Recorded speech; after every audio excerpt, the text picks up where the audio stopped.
Hi, I'm dating expert Hayley Quinn, and it is my pleasure to be joined by my good friend, author and broadcaster, Nikki Hodgson. Now, Nikki wrote a fab book called The Curious History of Dating, which I love because I'm a bit of a history buff, and we're here today to talk to you about, I think we have 4 awesome tips from history that could still improve your love life. Yes, absolutely. So number 1, dance. Dancing is the greatest historical aphrodisiac. It has worked for 300, 400, 500 years. You just need to have enthusiasm, and it's a brilliant opportunity to get your hands on somebody that you might not have got your hands on yet. Yeah, and you know what? As if anybody of you checked out my Instagram, shameless plug here at Hayley Quinn X.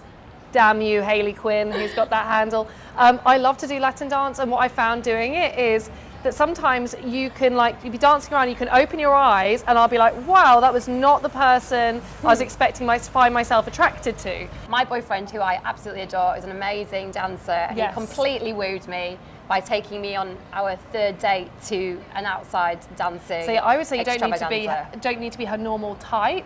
No. But if you can engage, one of the things is if you touch her and you engage with her in a sexy way, doesn't matter. Yeah, absolutely. Second top tip, be open about your intentions from the start and ask the same of the other person. Yeah, people can feel really awkward about expressing whether they want something more casual, and often if people want something more casual, Completely. yeah, they kind of hide it away, thinking the other person won't want that, and therefore take away that other person's choice. And likewise, people can feel really ashamed of saying, you know, actually I'm quite up for having a serious relationship and settling down. And I think, as you said, as soon as you start saying it and admitting it to yourself, it gives you a much better capacity to actually attract the right person. It's completely true. It doesn't matter if it's casual. The more honest you are with someone from the off, the more chance you have of getting exactly the right kinds of arrangement for you. And just that thing in life, like you wouldn't go to a job interview without a game plan. You wouldn't think about how you're going to buy a house without an idea of what that house might look like. You have to know what you are looking for.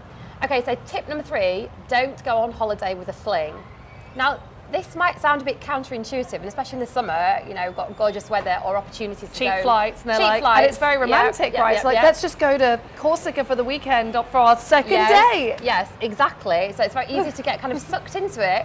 But the thing that I found from personal experience is that if you go with a casual fuck buddy or someone that you don't know very well, when you get there, everyone treats you like a couple. And then if you're actually looking for a romance on a longer term scale, you start to feel sad.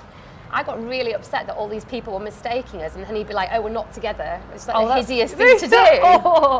Don't go on holiday with people that you don't know. No, absolutely. And the 4th one is do rely on a chaperone. So this is going to sound really peculiar. Women fought really hard to get rid of chaperones, and the reason they were actually eradicated historically is because of the First World War. Basically, there were no more men to protect you anymore, so you were free to do what you wanted. Yeah. But the modern day chaperone is a trusted friend or confidant who will come on a sort of date with you, not like a personal date, but come to a festival or something that you're at, have a good examination of the person, decide if they are worthy of you, see if there's a vibe that they're picking up that might be negative, etc. Sometimes when you've got the lust lenses on, it's good to get a second opinion.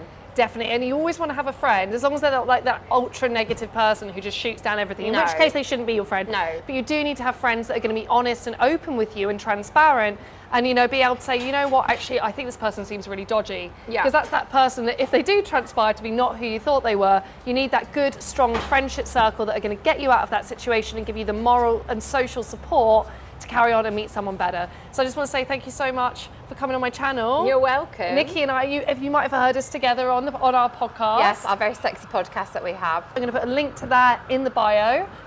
It's called The Curious Nature of Sex. So it is a little bit ruder than what we've been talking about on the YouTube channel, but it's a good laugh. So check that out. And also you have a fantastic new Audible book. So it's the Audible version of The Curious History of Dating. If you find history books a bit overwhelming sometimes, just listen to my dulcet tones, explaining it all to you. There's impressions of people like Princess Margaret in there, so you can see that I'm a Yorkshire woman. You'll have lots of pleasure listening to me do an RP impression, etc., etc.